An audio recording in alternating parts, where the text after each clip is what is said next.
नमस्कार, मी संकेत आणि आपण पाहत आहात मुंबई आउटलुक। आज दिनांक 27 मे 2025 पाहूया टॉप 10 घडामोडी। कॅबिनेट मंत्री आणि छत्रपती संभाजीनगरचे पालकमंत्री संजय शिरसाट यांचा मुलगा सिद्धांतवर एका विवाहित महिलेने गंभीर आरोप केले होते। सिद्धांतने फसवणूक करून मानसिक आणि शारीरिक छळ केल्याचा आरोप करत महिलेच्या वकिलांनी कायदेशीर नोटीस बजावली होती। या प्रकारामुळे राजकीय वर्तुळात मोठी खळबळ उडाली। या प्रकरणावरून विरोधी पक्षातील नेत्यांनी मंत्री संजय शिरसाट यांच्यावर आरोप सुरू केले। त्यानंतर त्या महिलेने आपले सर्व आरोप मागे घेतले आहेत। महिलेचं म्हणणं आहे की तिच्या खांद्यावर बंदूक ठेवून विरोधक राजकारण करण्याचा प्रयत्न करत आहेत। हा त्यांचा वैयक्तिक प्रश्न आहे आणि त्या घरातील गोष्टीचं राजकारण होऊ देऊ इच्छित नाहीत। छत्रपती संभाजीनगर येथील उद्योजक लड्डाच्या घरावरील दरोडा प्रकरणात आता नवीन ट्विस्ट आला आहे। या दरोडा प्रकरणातील आरोपी अमोल खोतकरचा पोलिसांकडून एन्काउंटर करण्यात आला आहे। पालकमंत्री संजय शिरसाट यांनी आरोप केलेल्या प्रकरणातील आरोपीचा एन्काउंटर झाला आहे। दरोड्यातील काही आरोपींना पोलिसांचं सहकार्य असल्याचा आरोप संजय शिरसाट यांनी काही दिवसांपूर्वी केला होता। उद्योजक संतोष लड्डा यांच्या घरी 14 मे रोजी मध्यरात्री दरोडा टाकण्यात आला होता। या दरोड्यात 4 किलो सोनं आणि 20 किलो चांदी दरोडेखोरांनी लंपास केलेली होती। पोलिसांकडून 15 तारखेला सकाळपासून या गुन्ह्याचा तपास सुरू होता। सुरुवातीला पोलिसांनी वॉचमॅनला ताब्यात घेऊन चौकशी सुरू केली। तब्बल 10 दिवस या प्रकरणात एकाही आरोपीला अटक झालेली नव्हती। 11 दिवसानंतर पोलिसांनी 5 आरोपींना अटक केली। मात्र मुख्य आरोपी अमोल खोतकर हा फरार होता। त्याला पकडण्यासाठी पोलिसांनी मध्यरात्री सर्च ऑपरेशन राबवलं। यावेळी अमोलकडून पोलिसांच्या अंगावर गाडी घालण्याचा प्रयत्न झाला असं पोलिसांचं म्हणणं आहे। गाडी घालून पळून जाण्याच्या प्रयत्नात असलेल्या आरोपी अमोल खोतकर याच्यावर पोलिसांकडून गोळीबार करण्यात आला। या गोळीबारात अमोल खोतकर हा जागीच ठार झाला। दरम्यान अमोल खोतकरकडे या दरोड्याचा संपूर्ण मुद्देमाल असल्याची माहिती मिळाली आहे। गेल्या 2 ते 3 दिवसांपासून मुंबईत मुसळधार पाऊस सुरू आहे। अनेक ठिकाणी पाणी साचलं होतं। चाकरमान्यांचे हाल सुरू आहेत। यावरून शिवसेना ठाकरे गटाचे नेते आणि आमदार आदित्य ठाकरे यांनी जोरदार हल्लाबोल केला। त्यानंतर आता भाजप नेते नारायण राणे यांनी पत्रकार परिषद घेऊन आदित्य ठाकरे यांच्या टीकेला प्रत्युत्तर देताना थेट इशारा दिला आहे। कोकणात पाऊस पडतो तसाच समुद्राला मिळतो, अर्ध्या तासात जातो। मुंबईत पाऊस पडतो, जुलै ऑगस्टला अधिक पाऊस पडतो। सरकारला मदत करायची सोडून हे टीका करतात। एकनाथ शिंदेंना नावं ठेवतात। तुम्हाला नावं ठेवली तर आदित्य ठाकरे यांना धड मराठी बोलता येत नाही, तोतरा बोलतो। आम्ही नक्कल केली तर काय होईल, उद्धव ठाकरेंची नक्कल केली तर काय होईल, आरशात तुमचे चेहरे बघा चेहरे, असा हल्लाबोल यावेळी नारायण राणे यांनी केला आहे। दरम्यान यावेळी बोलताना नारायण राणे यांनी आदित्य ठाकरे यांना थेट इशारा देखील दिला आहे। अमित शहा यांचं नाव घेऊ नका, अडचणीत याल। संजय राऊतांच्या नादाला लागू नका, ते काय महात्मा आहे काय? भ्रष्टाचाराच्या आरोपाखाली जेलमध्ये गेले होते, पुस्तक काढलं, जणू काही मोठ्या संग्रामात जाऊन आले। त्यांचं काय कौतुक? राऊत जेलमध्ये काय गेले ते पाटणकरबाईंना विचारा, असं यावेळी नारायण राणे यांनी म्हटलं आहे।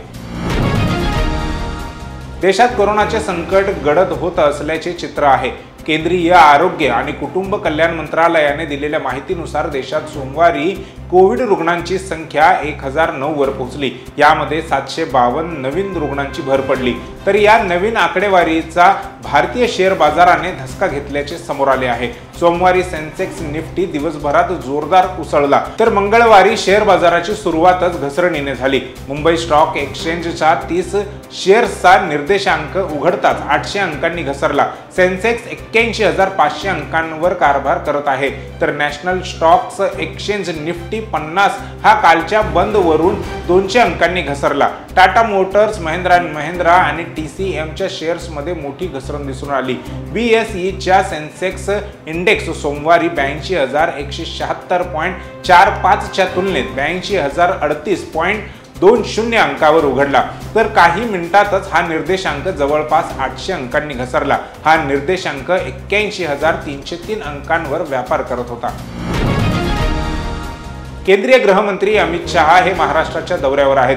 त्यांनी काल संजय राऊत यांच्यावर टीका केली। राऊतांच्या ऑपरेशन सिंदूर संबंधित एका वक्तव्याचा आधार घेत त्यांनी नागपूरमध्ये राऊतांवर टीकास्त्र सोडले होते।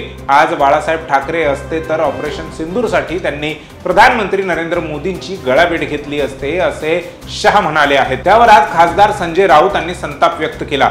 अमित शहा यांच्या विधानाचा समाचार घेताना राऊतांनी हल्लाबोल केला। प्रेसिडेंट ट्रम्पने पुतीनबाबत आज एक उल्लेख केला, त्याचं डोकं ठिकाणावर नाही। मला असं वाटतं की आपल्या देशातल्या सत्ताधाऱ्यांना सुद्धा तोच शब्द लागू पडतो। पहलगाममध्ये जे झालं, 26 माय भगिनींच्या कपाळावरचं कुंकू पुसलं गेलं, त्याबद्दल सर्वात आधी अमित शहा यांचा राजीनामा व्हायला पाहिजे हे आम्ही वारंवार सांगत आहोत। या सगळ्याला जबाबदार अमित शहा आहेत। गृह खात्याचं काम हे अत्यंत अपयशी बिंडोक अशा पद्धतीचं आहे। आधी 40 जवान मारले गेले, त्यानंतर काल 26 महिलांच्या कपाळावरचं कुंकू पुसलं गेलं। याला जबाबदार कोण?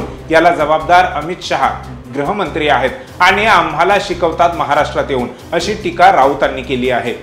अमित शहा यांचा राजीनामा घेण्याची जबाबदारी ही नरेंद्र मोदी यांची होती आणि हे सांगत आहेत आम्हाला। आज जर शिवसेना प्रमुख असते तर त्यांना पश्चाताप झाला असता। या नरेंद्र मोदी आणि अमित शहा यांना मी वाचवलं, कोणाला खुनातून कोणाचं मुख्यमंत्री पद वाचवलं, आता त्यांना पश्चाताप झाला असता। यांनी काय केलं? ऑपरेशन सिंदूर, प्रेसिडेंट ट्रम्पच्या धमकींना पाकिस्तान बरोबर युद्धातून माघार घेतली आणि तुम्ही आता ऑपरेशन सिंदूरचं राजकारण करत आहात। अमित शहा थोडी तरी नैतिकता शिल्लक असेल तर राजीनामा द्या आणि महाराष्ट्राच्या वाट्याला जाऊ नका, हे स्पष्टपणे आम्ही सांगतो, असा इशारा राऊतांनी दिला। काही जण म्हणतात मोदींनी काय केलं तर जीडीपी 10 नंबरवरून 4 नंबरवर आणला। ऑपरेशन सिंदूरच्या माध्यमातून एक चुटकी सिंदूरचं महत्त्व सगळ्या जगाला दाखवलं। सगळ्यात जास्त सिंदूर हा शब्द गुगलवर सर्च केला, 10 कोटी लोकांनी हा शब्द सर्च केला, तरीही अजून सिंदूरचं महत्त्व त्या लोकांना कळलेलं नाही, असं म्हणत केंद्रीय गृहमंत्री अमित शहा यांनी विरोधकांवर निशाणा साधला। माधवबाग येथील लक्ष्मीनारायण मंदिराच्या 150व्या उत्सवानिमित्त आयोजित कार्यक्रमात ते बोलत होते। अमित शहा म्हणाले की 150 वर्ष एक संस्था चालवणं सोपं नाही। मी जुन्या संस्था चालवल्या आहेत, इथे मुंबईत एवढी मोठी संस्था चालवणं सोपं नाही, त्यामुळे माधवबागच्या ट्रस्टींचे मी अभिनंदन करतो। देवेंद्र फडणवीस म्हणाले की करोडो रुपयांचं दान करण्यात आलं, आज जर त्याची किंमत केली तर ती अरबो रुपये किंमत होईल। शहा पुढे म्हणाले की 1875 साली इंग्रजांचे सरकार असताना मुंबईच्या मध्यवर्ती ठिकाणी धार्मिक संस्था उभ्या करणे सोपे नव्हते। अनेकांना माहीत नसेल, माझा जन्म मुंबईचा आहे। मी या मंदिरात अनेक वेळा आरतीसाठी येत होतो, त्यावेळी कमी पैशात या ठिकाणी लग्न लावलं जात होतं, संस्था मदत करत होती, या ठिकाणी अनेक प्रकारचे सामाजिक कार्य होत होते। या ठिकाणी असणारी मूर्ती ही अतिशय उत्तम आहे, शास्त्रोक्त पद्धती या ठिकाणी पूजा होत आहे। माझा वैष्णव कुटुंबात जन्म झाला आहे, या ठिकाणी एक संस्कृत शिकणारी शाळा होती, असं देखील त्यांनी म्हटले आहे। प्रधानमंत्री नरेंद्र मोदी गुजरातच्या दौऱ्यावर आहेत। आज सकाळी त्यांनी गांधीनगर येथे जाहीर सभेला संबोधित केले। यावेळी त्यांनी ऑपरेशन सिंदूर आणि भारताच्या लष्करी कारवाईची माहिती दिली। तसेच पाक व्याप्त जम्मू काश्मीर ताब्यात घेण्यासाठी भारताचे पहिले गृहमंत्री सरदार वल्लभभाई पटेल आग्रही होते। जोपर्यंत पाक व्याप्त जम्मू काश्मीर भारताच्या ताब्यात येत नाही तोपर्यंत लष्करी कारवाई थांबवण्यात येऊ नये, असे पटेल यांचे मत होते, परंतु त्यांच्या सूचनेकडे दुर्लक्ष करण्यात आले, असे प्रधानमंत्री नरेंद्र मोदी म्हणाले। प्रधानमंत्री नरेंद्र मोदी पुढे म्हणाले की 1947 साली भारत मातेचे विभाजन झाले, त्यावेळी साखळ दंड तुटायला हवे होते, मात्र देशाच्या भुजा कापण्यात आल्या, भारताचे 3 तुकडे करण्यात आले। ज्यावेळी फाळणी झाली त्याच रात्री काश्मीरमध्ये पहिला दहशतवादी हल्ला झाला। पाकिस्तान मुजाहिद्दीनच्या नावाखाली दहशतवाद पसरवत असून त्यांनी अवैध पद्धतीने भारत मातेचा एक भाग बळकावला आहे, असेही नरेंद्र मोदी म्हणाले। 1948 साली झालेली भारताची फाळणी आणि काश्मीरवरून भारत पाकिस्तानच्या संघर्षाबद्दल बोलत असताना प्रधानमंत्री मोदी म्हणाले की सरदार वल्लभभाई पटेल यांच्या सूचनेकडे दुर्लक्ष केल्यामुळे पाक व्याप्त जम्मू काश्मीर आपल्या ताब्यात घेण्याची त्यावेळी महत्त्वाची संधी आपण गमावली। भारत बांगलादेश बॉर्डरवर पुन्हा एकदा तणावपूर्ण स्थिती निर्माण झाली आहे। ताजी घटना आज मंगळवार सकाळची आहे। आसामची सीमा बांगलादेशला लागून आहे। तिथे 2 वेगवेगळ्या भागात कुरीग्रामच्या बोराईबारी आणि आसामच्या मनकाछार येथे कथितरित्या भारताची बॉर्डर सिक्युरिटी फोर्स आणि बांगलादेश बॉर्डर गार्ड आमने सामने आले होते। मंगळवारी बांगलादेशच्या कुरीग्राम जिल्ह्यात बोराईबारा बॉर्डरवर तणाव निर्माण झाला होता। तिथल्या नो मॅन्स लँड भागात BSFने 14 जवानांना पोशिन म्हणजे बांगलादेशमध्ये पाठवण्याचा प्रयत्न केला। स्थानिक नागरिक आणि मीडिया रिपोर्ट्सनुसार ही घटना बॉर्डरच्या पिलर नंबर 1067 जवळ झाली। BSFच्या जवानांनी 9 पुरुष आणि 5 महिलांना बांगलादेशमध्ये पाठवण्याचा प्रयत्न केला। काही प्रत्यक्षदर्शींनुसार BSF कडून 4 राऊंड फायरिंग झाली। BGB यांनी हा दावा फेटाळून लावलेला आहे। घटनास्थळी पोहोचून त्यांनी परिस्थिती शांततेने हाताळली। बॉर्डर पार करताना ज्या लोकांना पकडण्यात आले ते आता नो मॅन्स लँडमध्ये अडकले आहेत। प्राथमिक माहितीनुसार ते सर्व भारताच्या बंदरबन जिल्ह्याचे निवासी असू शकतात। बांगलादेशने त्यांच्या नागरिकतेची अजून पुष्टी केलेली नाही। काही दिवसांपूर्वीच काही अज्ञात महिला आणि एका मुलाने अभिनेता सलमान खानच्या निवासस्थानी प्रवेश करण्याचा प्रयत्न केला होता, मात्र सुरक्षा रक्षकांनी त्यांना पकडून पोलिसांच्या ताब्यात दिले। पण आता असाच काहीसा प्रकार घडला आहे अभिनेता आदित्य रॉय कपूर सोबत। त्याच्याही घरात एका अज्ञात महिलेने प्रवेश केला। तो घरी नसताना ती महिला गेली आणि तिने तिथे गोंधळ घातला। ही घटना अभिनेता आदित्य रॉय कपूरच्या मुंबईतील वांद्रे पश्चिम येथील घरी घडली। या संदर्भात अभिनेत्याच्या मोलकरणीने खार पोलीस स्टेशनमध्ये तक्रार देखील दाखल केली आहे। तक्रारीनुसार 26 मे रोजी अभिनेता शूटिंगसाठी बाहेर गेला होता आणि त्याची मोलकरीण घरी एकटी होती। त्या दिवशी संध्याकाळी 6 वाजता दाराची बेल वाजली। दार उघडलं असता आदित्यच्या घरात घरकाम करणाऱ्या संगीता पवारने दार उघडलं तेव्हा त्यांच्या समोर एक अनोळखी महिला उभी होती। त्या महिलेने विचारले, हे आदित्य रॉय कपूरचे घर आहे का? जेव्हा संगीताने याची पुष्टी केली तेव्हा महिलेने सांगितले की तिला अभिनेत्याला काही भेटवस्तू आणि कपडे द्यायचे आहेत।